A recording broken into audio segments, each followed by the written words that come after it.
पहा नवीन एपिसोड्स एकदम add free. शुभं करोति कल्याणं आरोग्यं धनसंपदा शत्रुबुद्धि विनाशाय दीपज्योति नमोस्तुते।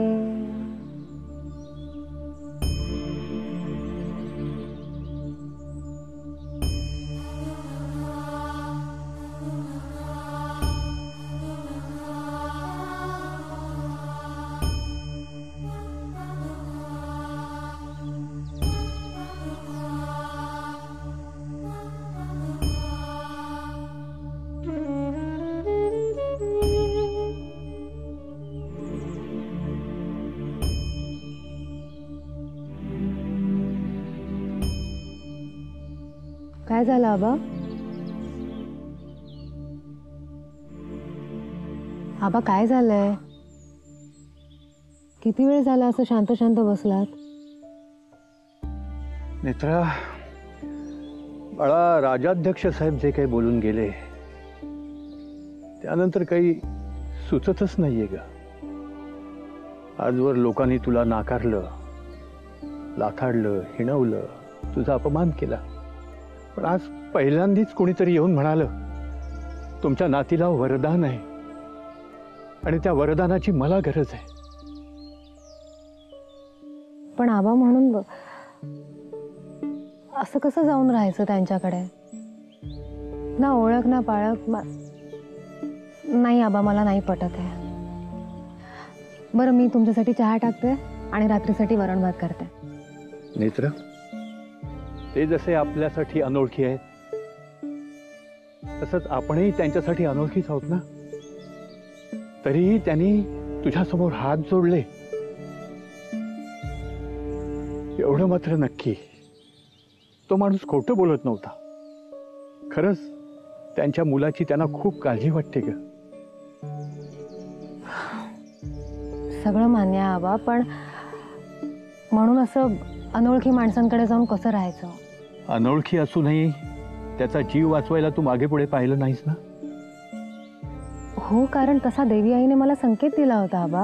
हो, तसंच त्या साहेबांनी इथे येणं ही सुद्धा त्या देवी आईची योजना असू शकते, असं नाही वाटत तुला?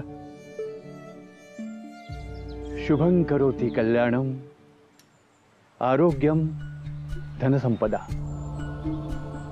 म्हणजे सगळ्यांचं कल्याण कर, सगळ्यांना सुदृढ आरोग्य आणि आयुष्य दे, हाच अर्थ आहे ना या श्लोकाचा।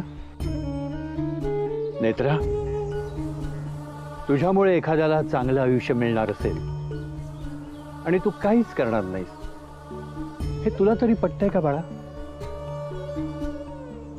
बाकीचं मला ठाऊक नाही, मला फक्त एवढंच ठाऊक आहे की आपल्यामुळे एखाद्याचं भलं होणार असेल, आपल्यामुळे एखाद्याचा जीव वाचणार असेल तर माझी नेत्रा माघार घेणार नाही। आबा,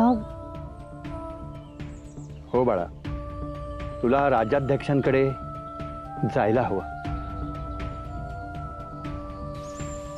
आज पहिल्यांदाच तुला वरदान आहे असं कोणीतरी म्हणालंय। नेत्रा, मी तुला सांगतो, त्या साहेबांना देवीनीच तुझ्याकडे पाठवलं असणार। आजवर तुझ्या पुढ्यात जे जे काही आलं ते देवीचा आशीर्वाद म्हणून तू स्वीकारलंस ना? मला असं वाटतं की आज जे काही घडलंय ती ही देवीचीच इच्छा असेल, देवीच्या मनात असेल। बाळा, तुला त्यांच्याकडे जायला हवं। तुझ्यामुळे राज्याध्यक्षांच्या मुलाचा जीव वाचणार असेल तर तुला तिथे जायला हवं बाळा।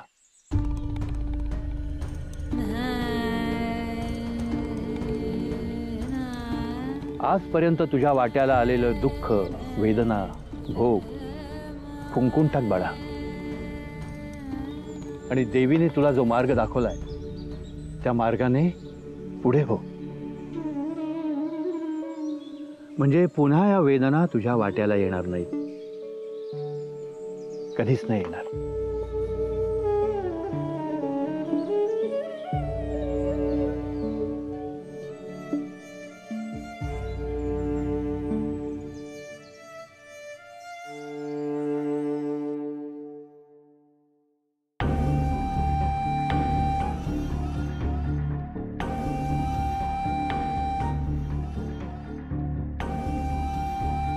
रुपाली तू इथे?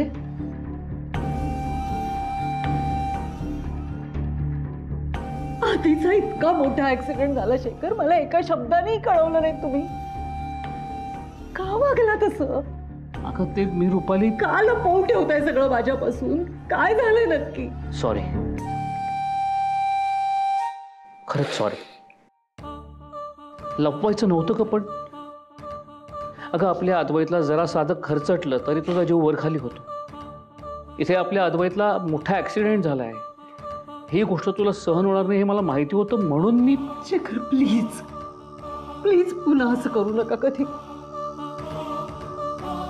बंटीने मला सांगितलं नसतं तर तुम्ही आयुष्यभर लपवून ठेवणार होता ते माझ्यापासून. तरी घरातून बाहेर निघताना विचारलं होतं की नाही मी की अचानक हॉस्पिटलला का जातायत? विचारलं होतं की नाही? मला अद्वैतची अवस्था बघवत नव्हती म्हणून मीच ताईला फोन केला. रुपाली हे बघ, काळजी करू नकोस. आता आपला अद्वैत बरा आहे, आउट ऑफ डेंजर आहे तो. आउट ऑफ डेंजर कसा असू शकतो शेखर ह्या हॉस्पिटलमध्ये? हे काय हॉस्पिटल आहे? ट्रीटमेंट चालू असताना लाईट जातात इथे. बंटी बोलला मला. काय ह्या हॉस्पिटलला ऍडमिट केलंय तुम्ही? कशासाठी? अगं त्याला मी नाही ऍडमिट केलंय, एका मुलीने ऍडमिट केलंय. कदाचित ऍक्सिडेंटचा स्पॉट या हॉस्पिटलपासून जवळ असेल म्हणून केलं असेल ऍडमिट. पण जस्ट डोंट वरी. अगं हे हॉस्पिटल तसं बरं आहे, इथले डॉक्टर सुद्धा चांगले आहेत. मला कळत कसं नाहीये? लाईट गेले तर डॉक्टरही काही करू शकणार नाही. ट्रीटमेंट सुरू असताना परत लाईट गेले आणि आधीला काही झालं तर काय करणार आहोत आपण? प्लीज असं बोलू नकोस. माझं म्हणणं एवढंच आहे की या हॉस्पिटलमध्ये सोयी सुविधा व्यवस्थित नाही आहेत शेखर. मग आपण काय करूया? माझं डॉक्टरांबरोबर बोलणं झालंय, त्यांनी परमिशन दिली. एकदा का आधीची तब्येत स्टेबल झाली की आपण त्याला घरी शिफ्ट करूया. इथल्यापेक्षा घरी त्याची जास्त व्यवस्थित काळजी घेता येईल शेखर. नाही, घरी नको. घरी नको म्हणजे? नाही म्हणजे मला असं म्हणायचं होतं की आपण घरी जाऊया, पण नंतर. आधी आपला अद्वैत बरा तर होऊ दे, अद्वैतची तब्येत स्टेबल तर होऊ दे. मॅडम पेशंटला शुद्ध आली. मला भेटायचं आहे. चला शेखर. नाही मॅम, त्यांना आराम करू द्या, तुम्ही त्यांना उद्या भेटा. सिस्टर प्लीज फक्त 2च मिनिटं भेटू द्या. सॉरी सर, आता त्यांना आरामाची खूप गरज आहे. तुम्ही त्यांना उद्या सकाळी भेटा. ठीक आहे शेखर, उद्याच्या उद्या सकाळी आपण त्याला घरी शिफ्ट करूया. आता स्टेबल झालाय तो. मी घरी कळवते. बंटी माझा फोन. ताई माझ्याकडे. चल मी आले.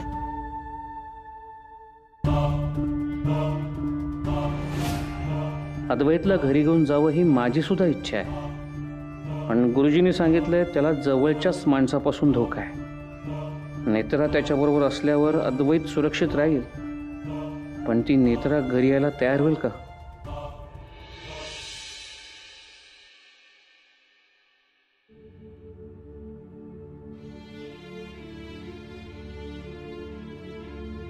मामा तू तरी सांग ना आईला प्लीज.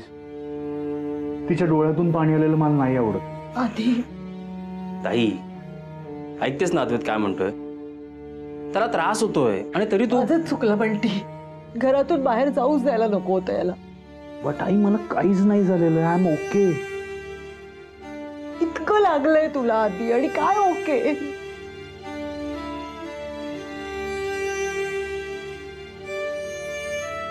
अद्वैत, मला तुला एक विचारायचं आहे. गुरुजींनी जो रक्षा कवच धागा दिला होता तो कुठे आहे?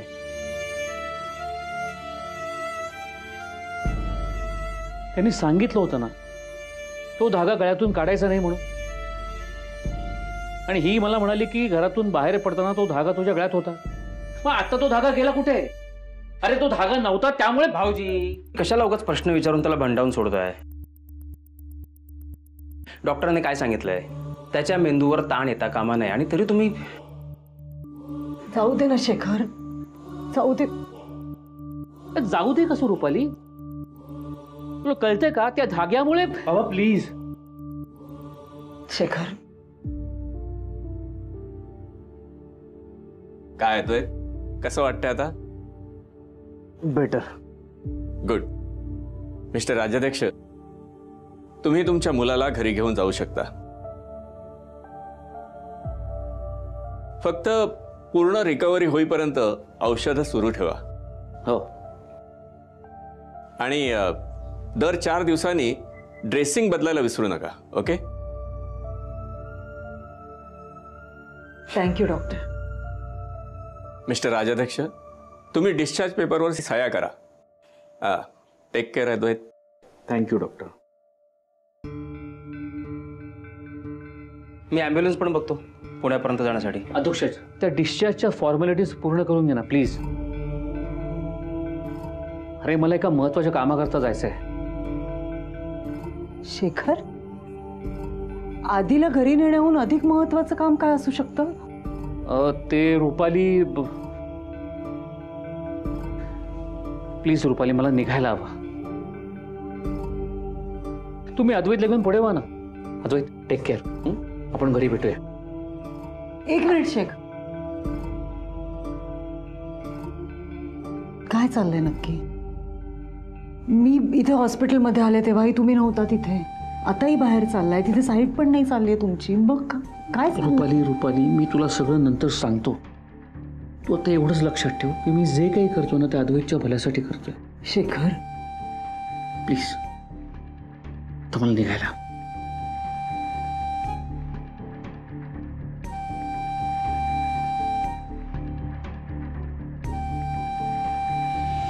आबा ते म्हणाले आणि तुम्ही हो सुद्धा म्हणून मोकळे झालात.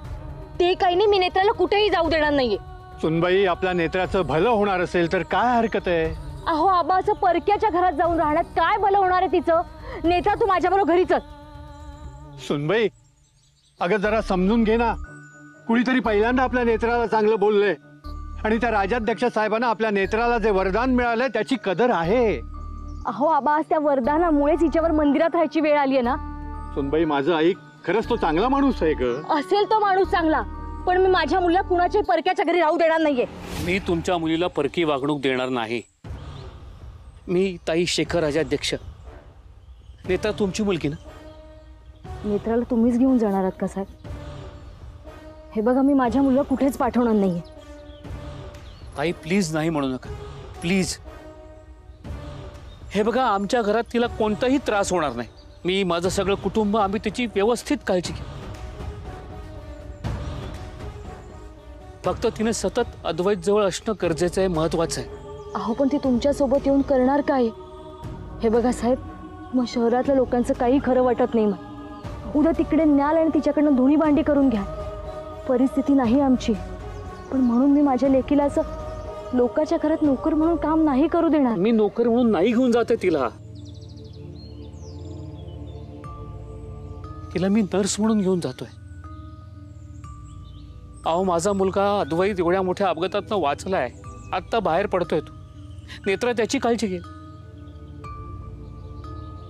आणि तो बरा झाला की ती माझ्या वडिलांची काळजी घेईल. माझे वडीलही आजारी असतात.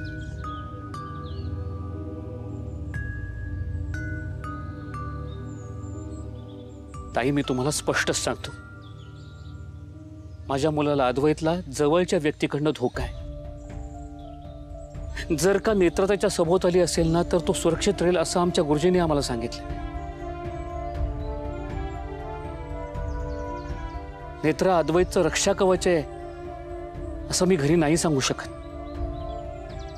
अहो पण माझी नेत्रा त्यात काय करणार आहे? तुमची मुलगी माझ्याकरता वरदान आहे.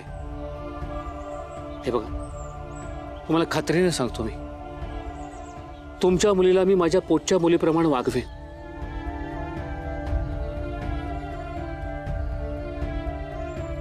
तुम्हाला किती पैसे हवेत ते सांगा, मी द्यायला तयार आहे. साहेब, अहो पैशांचं नका सांगू, आम्हाला आमच्या मुलीची काळजी. मी तुम्हाला शब्द देतो ताई, नेत्रा अद्वैतची काळजी घेईल आणि मी नेत्राची काळजी घेईन.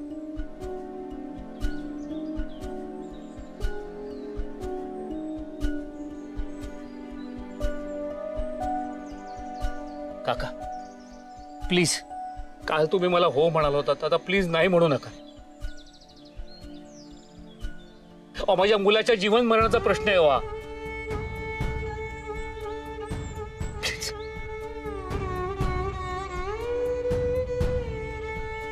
सुनबाई, अगं खरंच तो भला माणूस आहे ग. आपल्या नेत्रासाठी सगळं काही करायला तयार आहे. आबा पण पण काय सुनबाई, हे बघ, तू जर नेत्राला जाऊ दिलं नाहीस तर तिला पुन्हा तेच भोग भोगावे लागतील ग. आज या गावात तिला कोणी अवदसा म्हणेल, उद्या दुसऱ्या गावात कोणी तिला अपशकुनी काळ्या जिभेची म्हणेल. या साहेबाच्या रूपात एक माणूस स्वतःहून आपल्याकडे आलाय आणि तो म्हणतोय तुमची नेत्रा एक वरदान आहे.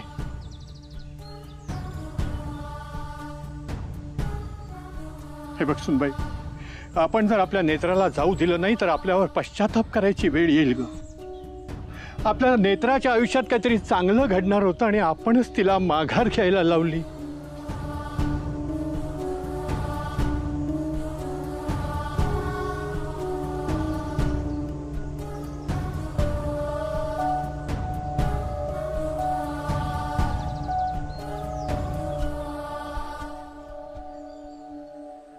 मित्र, तू का गप्प आहेस? तू का तोंड उघडून सांगितलं नाहीस नाही यायचं म्हणून? आई, तूच मला सांग, आपल्यामुळे जर कोणाचा जीव वाचणार असेल तर आपण कसं नाही म्हणायचं?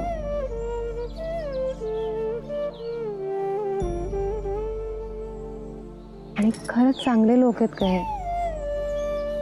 मी यांच्या बायकोला ओळखते, त्या सुद्धा खूप चांगल्या आहेत. नेत्रा, ग माझी खरंच इच्छा नाही, तू आणि आबा म्हणताय म्हणून. आणि माझ्या 2 अटी आहेत.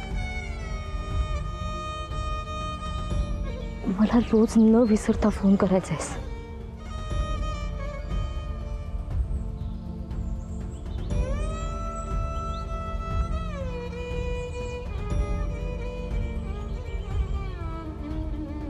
दुसरी आणि महत्वाची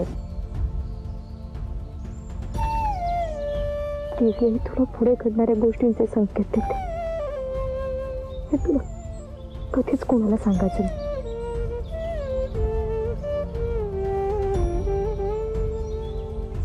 नेत्रात त्रिनयना देवीची शपथ घे आणि मला वचन दे. तुला संकेत मिळतात हे तू कधीच कोणाला सांगणार नाही.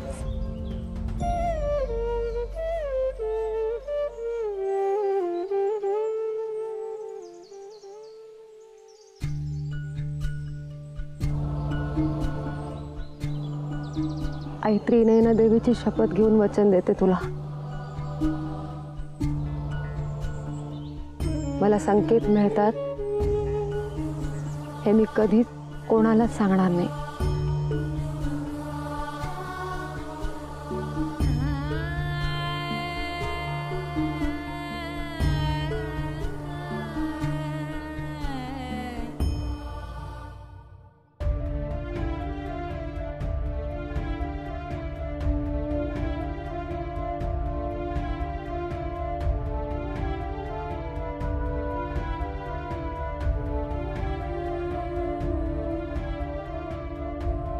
साहेब, मी येईन तुमच्या बरोबर.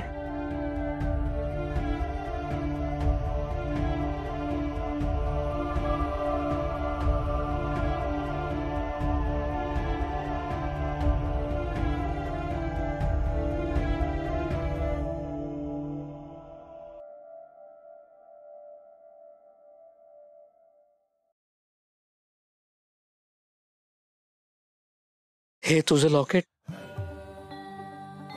अद्वैतसाठी रक्षा कवच ठरलं.